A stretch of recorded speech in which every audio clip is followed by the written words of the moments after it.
Thokozani, Samurani Tamagu, Siyabongum Kiza here saying beautiful and blessed Friday to you all. I hope you're well and all sound and safe during this COVID-19 lockdown period. So today I just want to quickly talk about the concept of generational traumas and curses. If you've been following us, you'll know that we've been doing I've been doing these webinars on generational traumas, curses, how to break them, how to understand them, and how to ensure that what starts with you, what happened to someone else and landed in your hands doesn't pass on to your children and so on, right? And generations further down the line. And today I'm going to talk about the concept of death, right? I think quite a lot of the times we hear of something called ukvalumkhokha, right? When someone passes away from unnatural causes, that needs to be spiritually addressed, number one. And number two, before that person's body can enter the home during the funeral procession, their body needs to be cleansed with a goat, and that goat is not eaten, but it is discarded, right?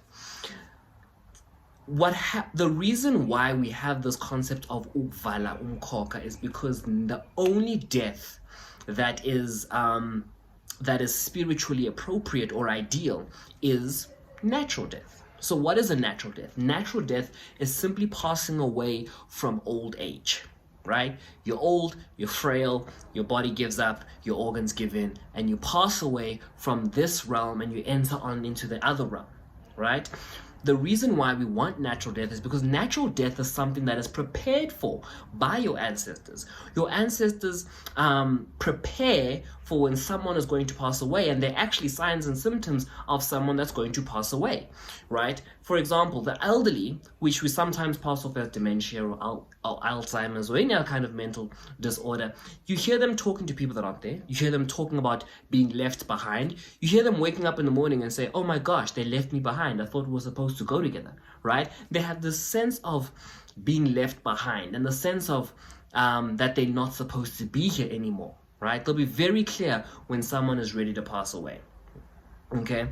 Of course, ancestors willing to let them, because there are some people who are at an old age when their body is supposed to give in and they are supposed to pass away. However, they have very important spiritual unfinished business which is inhibiting them from passing away, and the ancestors are not allowing them to pass away, and they need to complete that business before they can move on. Conversation for another day. Back to our first conversation of ukvalumkhokha. When someone passes away unnaturally, it completely disrupts the natural progression of the circle of life in your family. The fine balance between the ancestral spirits in the living realm and the ancestral realm, right? But when someone passes away, gunshot wound, car accident, drowning, or whatever the case may be, what it does is that person does not move from this space to that space. Instead, they enter into another space, right?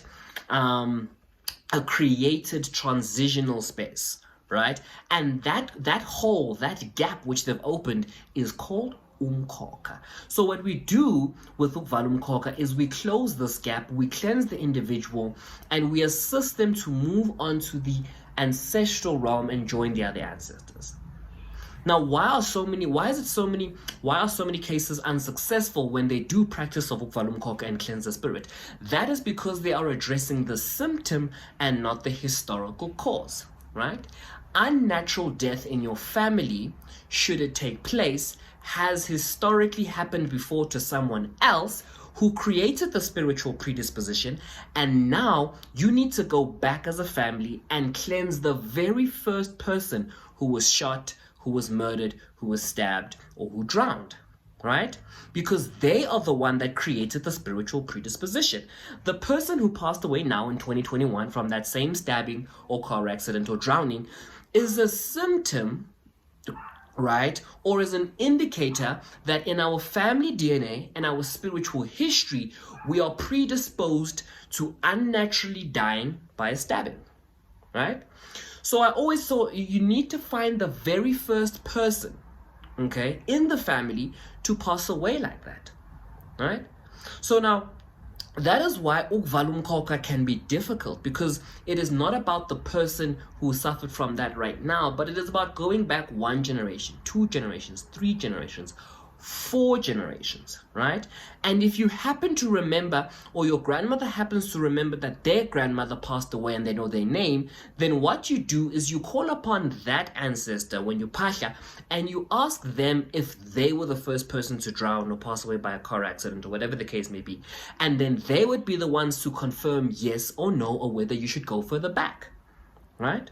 Hence, it is so important, and I always talk about this thing of spiritual muscle, that constant relationship and engagement with your ancestors, so that you can better understand when they're communicating to you. You can get clearer messages, but most of all, you can get quicker messages, sooner response for a sooner reaction on your part.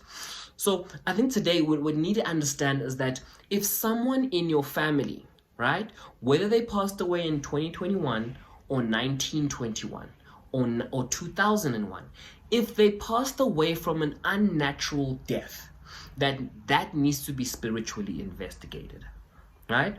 And by spiritually investigated, I mean, 1, you need to cleanse them. That's the first thing, right? Once they have been cleansed, then you can pasha to them and communicate and ask them, because now they're on the other side, that where in the family history did your death stem from, right? Very important conversation. But of course, if you'd like to explore this further with me, 30-minute one-on-ones with myself via Zoom or Microsoft Teams, and it costs 500 Rand per session, and of course the recording sent back to you afterwards. Just email bookings@umsamo.org.za, and I hope you enjoyed this Friday snippet on African spirituality for the youth. Thank you and good day.